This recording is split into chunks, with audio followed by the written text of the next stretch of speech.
नमस्कार दोस्तों, स्वागत है आपके अपने चैनल इंग्लिश टॉक पॉइंट में। आज हम जिस टॉपिक के ऊपर बात करने जा रहे हैं उस टॉपिक का नाम है वर्ब। आपने वर्ब को पहले ज़रूर पढ़ा होगा, लेकिन जिस तरीके से आपने वर्ब को पढ़ा वो तरीका गलत था। आज आप देखोगे जो मैं तरीका बताने जा रहा हूँ वो तरीका बिल्कुल सही है। आइए जानते हैं उस तरीके को। वर्ब को हम हिंदी में क्रिया कहते हैं। जैसे मैं आपसे पूछने लगा कि मुझे आप गो का मतलब बताइए, तो आपने कहा सर गो का मतलब जाना होता है। गो का मतलब जाना होता है। मैंने कहा आप मुझे कम का मतलब बताइए। आपने कहा सर कम का मतलब आना होता है। मैंने आपसे कहा मुझे राइट का मतलब बताइए। आपने कहा सर राइट का मतलब लिखना होता है। मैंने आपसे कहा मुझे सिंग का मतलब बताइए। आपने कहा सर सिंग का मतलब गाना होता है। और मैंने कहा आपसे मुझे डांस का मतलब बताइए। आपने कहा सर डांस का मतलब नाचना होता है।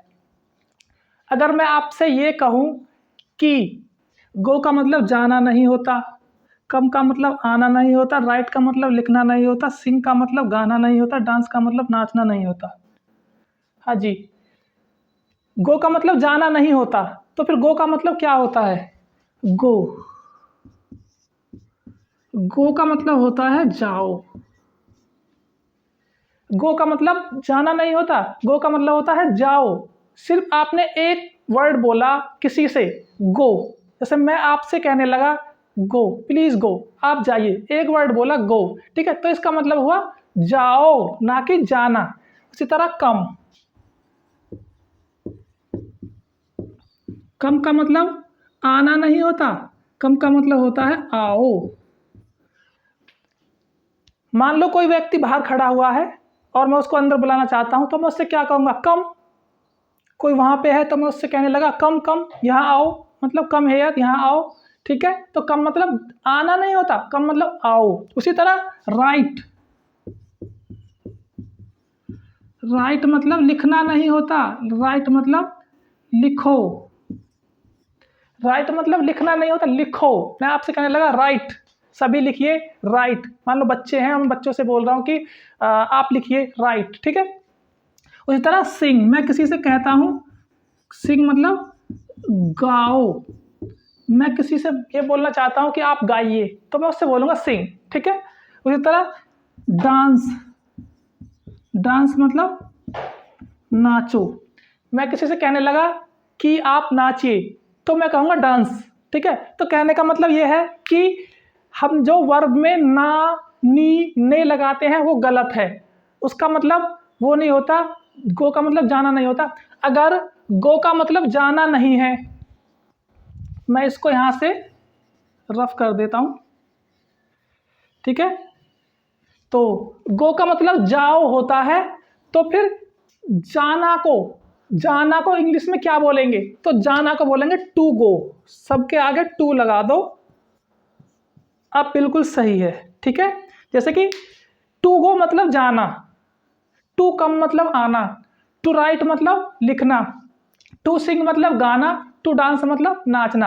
अगर आप सिर्फ गो लिखते हो तो इसका मतलब जाओ, अगर टू गो लिखते हो तो इसका मतलब जाना। इसको एक नियम से समझते हैं कि टू गो मतलब जाना क्यों होता है, इसका एक नियम है, उस नियम से समझते हैं इसको, ठीक है। आइए,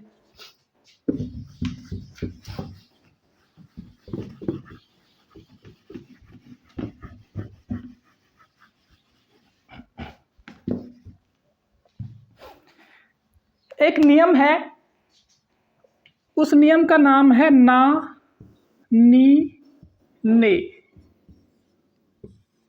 ना, नी, ने का नियम।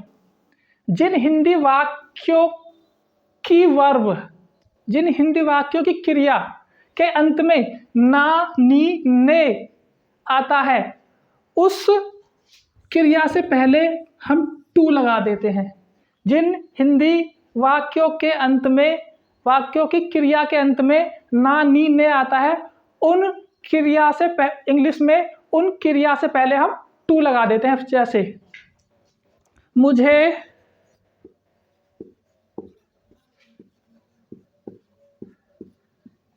जाना है, मुझे जाना है। देखिए यहाँ पे ध्यान से देखिए, ना आ गया, मुझे जाना है, ना शब्द आ गया यहाँ पे, ठीक है, ना, सॉरी शब्द नहीं, जाना एक वर्ड है और इस वर्ड में ना आ गया, ठीक है।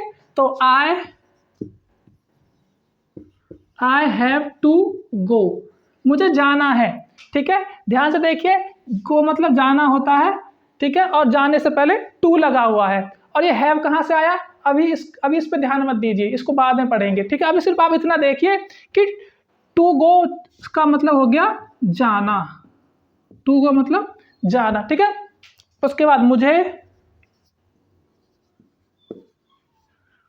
मुझे किताब पढ़नी है, मुझे किताब पढ़नी है।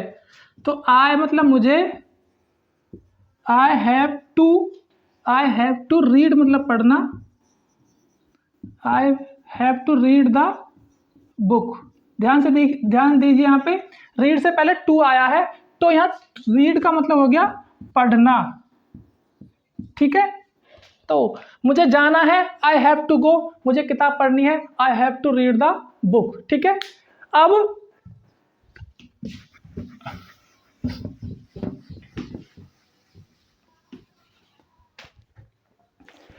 कभी कभी हिंदी के सेंटेंस में एक से ज़्यादा बार भी नानी ने आ सकता है, ठीक है। अगर एक से ज़्यादा बार, 2 बार ना आए या नी ने आए तो वहाँ पर 2 बार टू लगेगा। अगर 3 बार नानी ने आए तो वहाँ पर 3 बार टू लगेगा। उदाहरण के लिए, फॉर एग्जाम्पल देखिए, मैंने आपसे कहा मुझे खेलने जाना है, मुझे खेलने जाना है। यहाँ पे दो वर्ब है, यहाँ पे एक है खेलना और एक है जाना, ठीक है, खेलना और जाना। तो यहाँ पे खेलने 1 बार नानी ने आ गया और जाना 2 बार नानी ने आ गया। यहाँ पे 2 बार नानी ने आया है, खेलने में भी और जाने में भी, ठीक है। खेलना एक क्रिया है, जाना भी एक क्रिया है, तो यहाँ पे 2 बार टू लगेगा। I have to go to play. देखिए, टू गो टू प्ले, अगर यहाँ पे 2 बार नानी ने आया है तो 2 बार, ऐसा भी हो सकता है कि 3 बार भी आ सकता है, तो 3 बार टू लगेगा। फॉर एग्जाम्पल,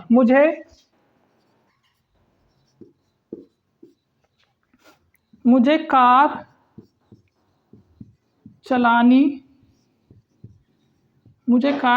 सीखने जाना है। मुझे कार चलानी सीखने जाना है, यहाँ पे 3 बार ना आया है नानी ने, चलानी, सीखने और जाना, ठीक है, 3 बार आया था, यहाँ पे 3 बार टू लगेगा। आई हैव टू गो, मुझे जाना है, 1 बार आ गया to, I have to go to learn, learn मतलब सीखना, to learn to drive the car. मुझे कार चलाना सीखने जाना है, to go, to learn, to drive, इसमें 3 क्रिया आई हैं, तो 3 बार टू लगेगा इसमें, ठीक है। आज के बाद अगर आपके सामने कोई क्रिया आती है तो उसका जो मतलब होता है वो नानी ने नहीं होता। जैसे कि गो मतलब जाना नहीं होता, गो मतलब होता है जाओ, ठीक है। नानी ने एक अलग नियम है, नानी ने का नियम ये है जो मैंने आपको बताया है, ठीक है। अगर इस हिसाब से आप इंग्लिश बोलते हो या लिखते हो, ठीक है, या सीखते हो, तो ये सही तरीका है। आई होप आपको ये वीडियो काफ़ी अच्छी लगी होगी और आपने काफ़ी कुछ इससे सीखा होगा। इस वीडियो को लास्ट तक देखने के लिए बहुत बहुत धन्यवाद। इसी तरह अपना प्यार बनाए रखिए।